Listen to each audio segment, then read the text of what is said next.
Hey there, it's Mr. Miller. This is going to be part 2 of the introduction to formulas in a spreadsheet.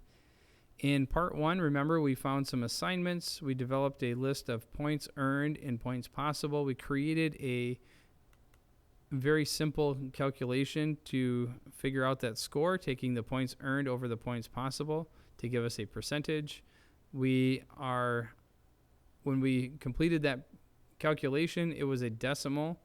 And so we used our format as a percent to turn it into a percent. We also used the decrease decimal button to remove the extra numbers after the decimal point. Then at the bottom here, we created a new equation that is going to add all of these cells together. And so we did. We hit equals. We clicked on B3 and did a plus, B4 plus, B5 plus, B6, and so on. When we pressed return, it gave us our final score. So this is very helpful because if I change one value, it's going to change 3 different calculations. It changes this one because this is the score based on these 2 point values. It's going to change the total earned points because I just adjusted that column. And then it's also going to change the final score because I have an adjustment here which is going to calculate into the final score there. So when I press return, jumps me up to a 91% here. I have a 92 on this project and 320 points out of 350 now.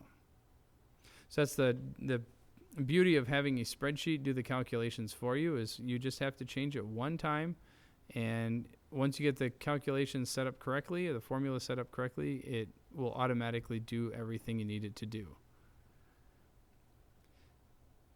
So the next thing we're going to look at is how to add formulas, other formulas, into this equation, or into this, sorry, not the equation, into this Google Sheet. So on the last lesson, part 1, we looked at doing a sum or a total of this column using a plus sign. There's another way to do it that is quicker. It's a function that's built into the spreadsheet. And this one is called sum.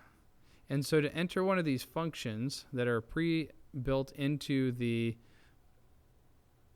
spreadsheet application, we press equal sign again, and you'll see that Google gives us a suggestion. It says, I want to do a sum between B2 and B9, and it has an orange dotted line around the cells that it thinks that you want to use. This is correct, but we're going to do this just a little bit differently because I want you to practice entering in a function. So when I click on that and I type in equals and then sum, you'll see that there are lots of different options, and each one of these has there are so many different things that are already included with this application. I'm going to stick with the basics of just sum. When I click on that, it gives me a parentheses, and then it lets me choose some values. And what we're going to do is we're going to click on this first one and hold down, and we're going to bring our other finger down, so we're selecting this range of cells. And the range we're looking for are just the points that we earned. So these are the same ones that we selected for here, except for instead of having a plus sign between each one of those cells, we have a colon, and basically this says do the sum from B3 to B8. So it's going to use this range right here, B3 to B8. When I press return, it should be the exact same number that we got before. The nice thing about the sum, though, is that if I have to add a new row in here, and this is going to be called Bell Work 1.2. So this is midpoint, right? I come over here. I got 25 points on this. It's out of 25. And I could do my equation. There it is. You'll see that this automatically, because I use this function, it automatically recalculated this total score based on this addition of a new row inside the spreadsheet. So because I added this extra 25 points, it added it to the sum. And you can see that when I look at this, that it's doing the sum from B3 to B9 now instead of B8 because I added an extra row. So it just stretched it.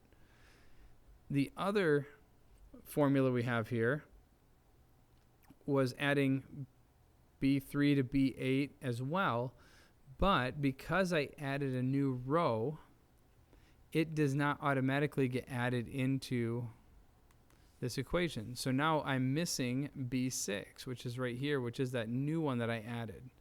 And so because that's not there, I would have to do a plus B6, and that would select that cell, that value right there, and then I could press return. But if I deleted this row, not that one, undo, delete this row, there we go. All of a sudden I end up with some reference issues because I deleted a row and this formula is based on a value that no longer exists or a cell reference that no longer exists, and so it can't complete this formula. And so you'll notice that now at the end of this I have a just a reference error. If I erase that and press return, then I'm back to normal. But that's a big hassle to jump through. So the sum gives us the ability to select that range, and then any modifications that happen later, we can very quickly fix those. So that's one of the formulas, functions that we're going to be working with. The next one is the average. We're going to do the minimum. We're going to do the maximum. Maximum. There we go. So these are also found with the equal sign, and if you start typing the word AV, you'll see that there's a bunch of different average things in here. There's this one right there that I'm going to use. I mean, you could type the entire thing, and you'd end up with just the ones that say average on them. You're going to find the one that you're looking for, which is just average. And then you're going to select the same range of cells. And what this is doing is adding all of these points together and then dividing by however many are there. So in this case, 6.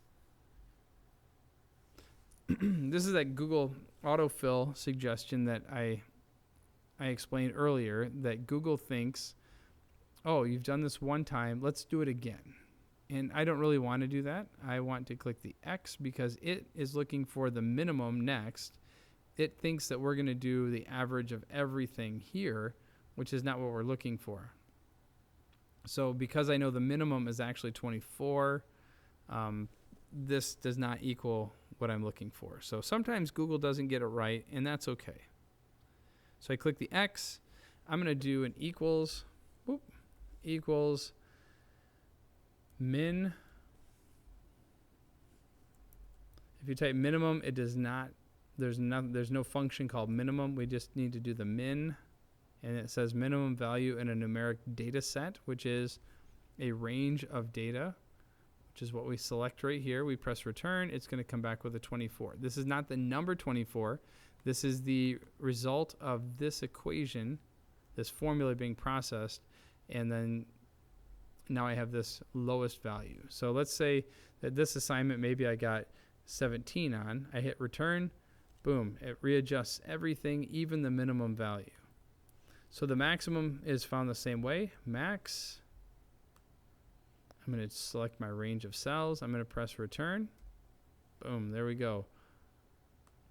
Take this back to 25. You'll see that some of the values change. One of them doesn't because the maximum has not been affected by this. But as I change things by 17, it not only changes this value, but it changes this one and this one and this one and this one and this one. Everything kind of moves around. I don't have to do any of those by myself. Everything is there automatically because I created the functions and the equations for that.